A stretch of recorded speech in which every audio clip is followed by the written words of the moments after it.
Good morning, heading off above the clouds. Looks like a beautiful morning. Hopefully it stays that way.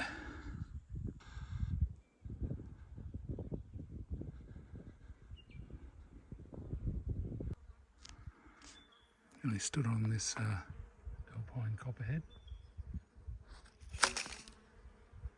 See its head there? You can see its tail, it's a big one.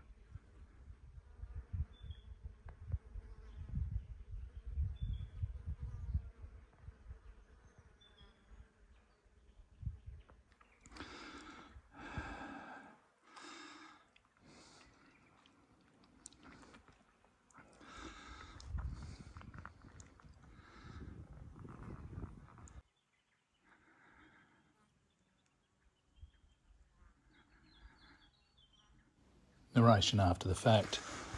Today started clear, but it ended up, I went through some hideous weather, and most of the day I was climbing a series of peaks and having the thunder and lightning rolling in all around me. So I was pretty scared because the trees are small. I was carrying aluminium poles on my walking poles, so I felt very vulnerable. Strangely, when I got to the top of Mount Clear, it was an area probably like size of 5 football ovals.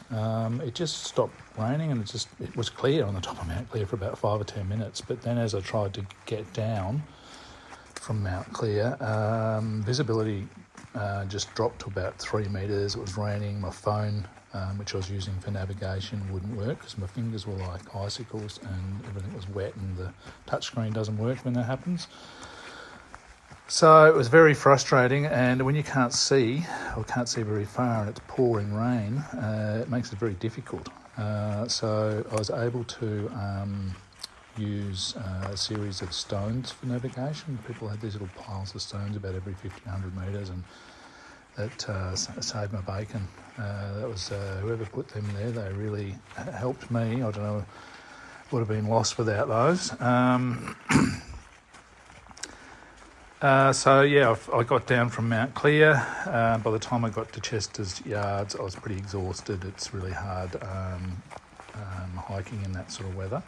I only did 14 Ks that day, and there's lots of up and down, and I probably had a few side trips which probably added another couple of Ks.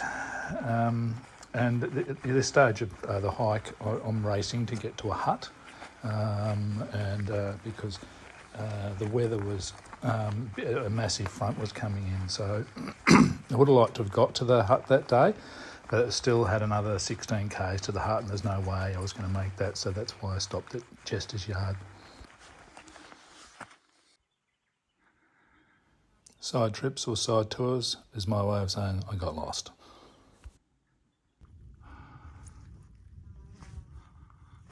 Mount Clear.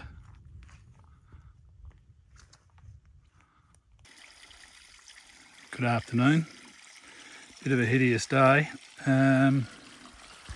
but at Chester Yards now, and fresh running water. That is just a sight for sore eyes, that is. That's good to see.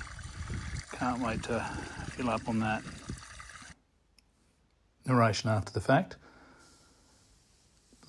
By the time I got to Chester's Yard, the weather had cleared up a bit.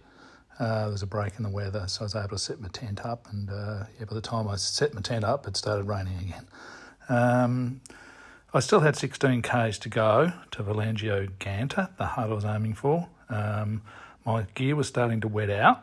I had prepared for rain, but I hadn't prepared for weather front of this magnitude that was coming. The worry for me was that it increases the dangers exponentially. Things like hypothermia from wet out, the risks of lightning, the loss of visibility, the slipperiness, and also the track in sections turns to like a stream, and so you can't see what's under it, so you can be walking and it could see, you can put your foot in a hole and twist it and bust your ankle really easily, or fall over and hurt yourself. So it just adds adds a lot more danger to your hike. So that's why I was rushing to get to this hut.